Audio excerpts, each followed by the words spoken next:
دان سببر دقوين إن وسارد دواني كانوا يجيني من شري مرة بدن نبان يجيني مي مرة بدن باوريش هكذا لقى قاضي أنا جو حن حل هينيو يا أنا وين مكحلها يابا يا مركي هنا وسير كهوا منش عيسين شرا هكذا أنا ماد ميل بوس بدن أو بور بدن أي هنشرتي ما أنت دوا ميل مشي كدوي قف كستا أو مسؤولة أي للدنيا سيدا أي ما أنت وسارد وتعي إنه وساردي سكدوه وجورجي سكدوه وحرنتي سكناح سكدوه dadkuna yaani qalad fahmin cagaareynta hadii xogaa dhib markad guriga dibadiisa beerto xogaa dhib wali jirto guriga gudihiisa geedka ku beertaa balaas ku yahay inta geedo lagu beeray un bay ka dhiganta marka wasaaradda nowda waxay haysaa dhulka ugu weyn ee wasaaraddu haystaan dhirta ay beerteen waan idinku hambalyeynaya waxa ay muuqdo horumar anigu horumarka uma aqaano daaraha iyo xafiisyada quruxda badan iyo no stuudiyihiina quruxda badan waxa ka jecelahay in halka wareysiga dadka ka qaadaan natural beauty baa waa quruxda dabiiciga marka quruxda dabiiciga abin doonayna inaan badsano wasaaradana waan ku hambalyeynaya in quruxdii dabiiciga ahayd stuudiye ku dhex ooli doono waan sawiran karaya meeshan isay noqonayso a few months ka bacdi xil roobaadkaas markuu dhamaado wareysiyada xitaa qofku xitaa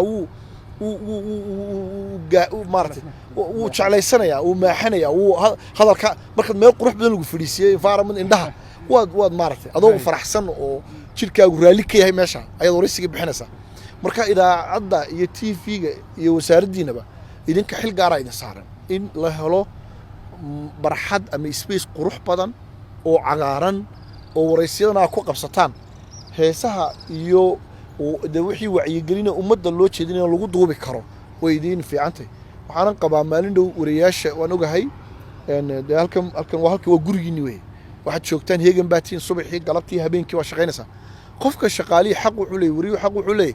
wariyaha waxa laga rabaa inuu qurux bato oo maartay dhar qurux badan xidhnaado haddaad meel bus iyo boodho oo suur soo xidhataa miyay soconaysaa marka in meeshani ay qurux badnaato oo koow wariyaheenu markaa wuxuu gelayaa shaqadii isagoo xasilan oo degan oo faraxsan oo xaragoonayo buu gelayaa wareysigii loo baahnaana qofkii uu ka qaadaya marka waxaan qabaa in wax weyn la qabtay waxaan ku faraxsanay wixii qabsoomay annagu dawlad hoose kaana waxaan ku faraxsanay intii aan naga soo codsateen inaanu qabanay hadday wax xareena diyaar baanu u nahay gaadiidkayga shaqaalahayaga inaanu idinla qabanno insha Allah ta'ala hadii ilaahay yiraahdo macmil ma ogtahay in dhammaan lacagaha dibadda lagaaga soo dirayo inaad ku heli kartid adeega e-dahab adigoo jooga gurigaaga iyo goobtaada shaqo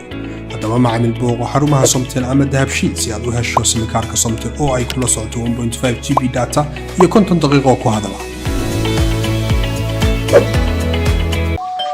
ما شاء الله سو دhowaada